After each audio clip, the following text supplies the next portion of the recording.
gagawin ko, church yun dyan. Pero nagkataon na wala talaga, walang mag-provide na panggastos. Di sige lang. Tapos bigla na nanasipan ng anak kong isa na ibenta na kaya mayan. Kasi sila ay biga daw. Kasi kung baka gawin pang church, di matutupad rin. Kaya napapasalamat ako sa kanila, sa pamilya niya. At lalo na sa Panginoon na talagang ibinigay niya. Pero mo ang bilis, wala pang 1 week, ano? Parang ano talaga. Tsaka hindi ko naninilok sa iba eh. Parang talagang sabi ko, gawin sana ng church. Kasi nga ang balak namin, nung inano namin to, balak namin yun. Eh, yun nga, hindi naman nagkapag-provide. Hindi ko naisip, may bibili na nito noong pa eh. Anong 1923 yata. Tapos sabi ko, ayoko kasi may pangako sa Panginoon. Tapos sabi ko, parang hindi naman nag-work. Sinabi ng anak ko, benta na kaya yan ma. Kasi kung papagawa pa natin, ang laki pang gastos, samantalang kung magbibili, kaya purihin ang Diyos, talaga napakabuti niya. Bininig niya ang panalangin namin. Sandali lang kami, pero gabi-gabi yun hanggang sa nabili ito. Padangin kami ang dalangin, umagat gabi. Salamat sa Panginoon. Maraming salamat. Panginoon, malihan. Wala si Ate Karen. Praise God po. Hindi na po pala nila binenta sa iba kasi nag-declare din sila na kami ang bibili. So di po ba?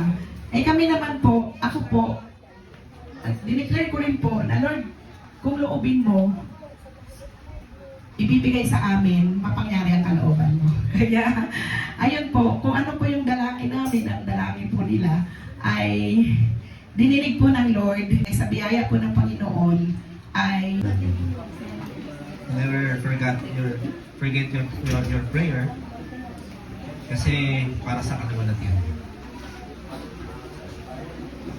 At nakalista yun.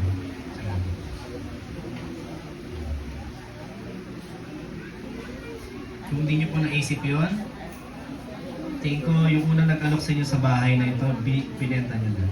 Hindi sa kanila. Tama po ba? Apo, year 2022. Apo. Basahin ko lang po yung scripture. Ang sabi po dito, honor the Lord with your wealth, with the first fruit of all your crops. Then your barns will be filled to overflowing, and your vats will bring over the new wine. Father, we thank you, Lord. Merong himala kang ginawa tuwan po sa John chapter 4 na sinabi mo, Panginoon, that water will turn into wine. Lord, I sense in my spirit that there will be miracles upon miracles will happen into this place. This miracle is not just a miracle, but yung miracle, Panginoon, na hindi pa na nila nakikita sa buong buhay nila. Blessing upon blessing, favor upon favor, Father God, provision upon provision. Ibig sabihin, Panginoon, ibubus ko ngayon dito sa lupa na ito. Amen. Praise God. Palakpan natin ang Panginoon. Okay.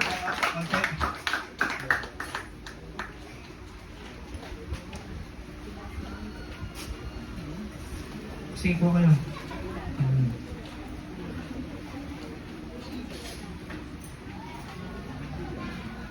Lahat po na yan, kung ano po yung mahahawakan nyo sa lugar na ito, ay pag-pray nyo po.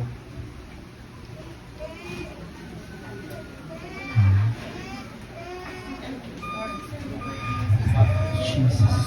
Ako din, Pastor. Yan po. Si Asmi. Pumunta po kayo sa lahat ng corner ng lugar na ito, hawakan nyo, ipuin nyo, at i-declare nyo po yung blessing. Sige po, start na po tayo. Baka maubusan ako, magbayad ako naman ito. Oh, lahat daw hawakan. Amen. Ano yung hawakan mo?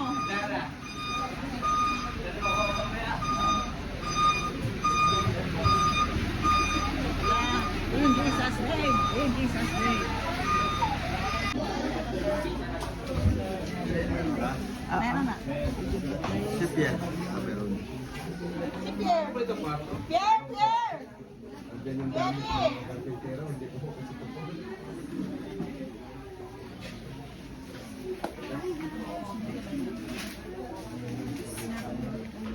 May tao, baba. Sa likod po. Sa likod po. Ano?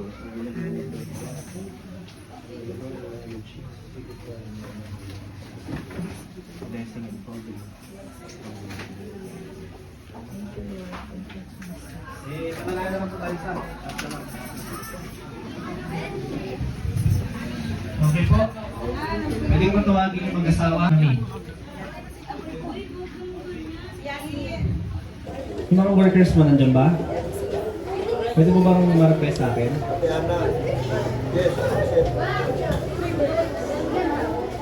Yan. Yung mga workers pwede ba dito?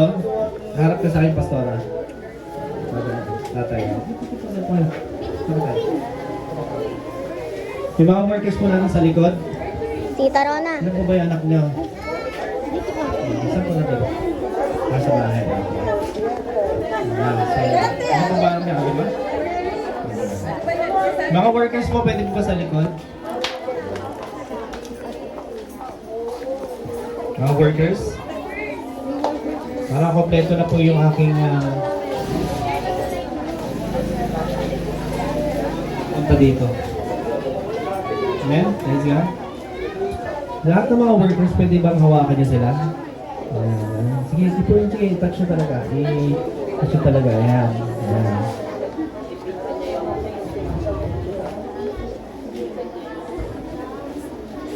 Amen, praise God. So listen carefully. Why I did that? Bakit ko ginagawa yan? Pastora, they are your support. May mga workers sa likod ay lagi niya silang ipanalangin. Meron din sila mga pagsubok na pinagdadaan. Interna, personal, kailangan ng panalangin. Hindi dahil nandito tayo kasi dahil meron silang ibibigay, pero ang Diyos ay meron ng ibinigay. Let's close our eyes and let's pray. Father God in heaven, thank you Lord. We honor you God in the name of Jesus. With anointing prayer, we declare blessing, Father. We declare healing in the name of Jesus. Rabaka supula rahandara sikila rabahanda. Shikila rabahandara supura bukura handara supura handara handa. Shikila rabahandara supura handara. Rabaya supura rabahaya sandara handara. In the name of Jesus, in the name of Jesus, in the name of Jesus, in the name of Jesus, in the name of I sense in my spirit there is a big opportunity that come in the first quarter. First quarter. May darating sa inyo na blessing na hindi nyo in-expect that you are being praying for. In the first quarter, January, February, March, I don't know kung kailan darating yun. Actually, yung pinag-pray ko siya sa kanya. Sasabihin ko na talaga sa kanya. Pero tinapos ko lang kay Pastora. Yes, just continue to pray and declare the favor of the Lord. Actually, I saw a river. Pag sinabing river, ano yun eh? Dire-diretso lang eh. Flowing. It's been flowing, it means life. So everything na gagawin nyo, it brings life. It brings salvation. It brings a refreshment for others. Last prayer po. Taas po natin lahat ng kamay natin mga batid. Lord, we declare blessing, O God. We declare for your favor. We declare for your strength. We honor you, Lord God, that you alone is worthy of all our praise. We have faith in everything you do, Lord God, sa mga buhay namin. And we will consider, Lord God, na ito pa lang yung unang pagpapala ngayon para sa 2026. Hindi pa dumarating yung 2026, pero binilas mo na sila, Panginoon. There's a great thing will happen, Lord God, in 2026. Hindi lamang sila yung makikinabang, Panginoon, kundi, O Diyos, lahat ng mga taong nasa pagligid nila.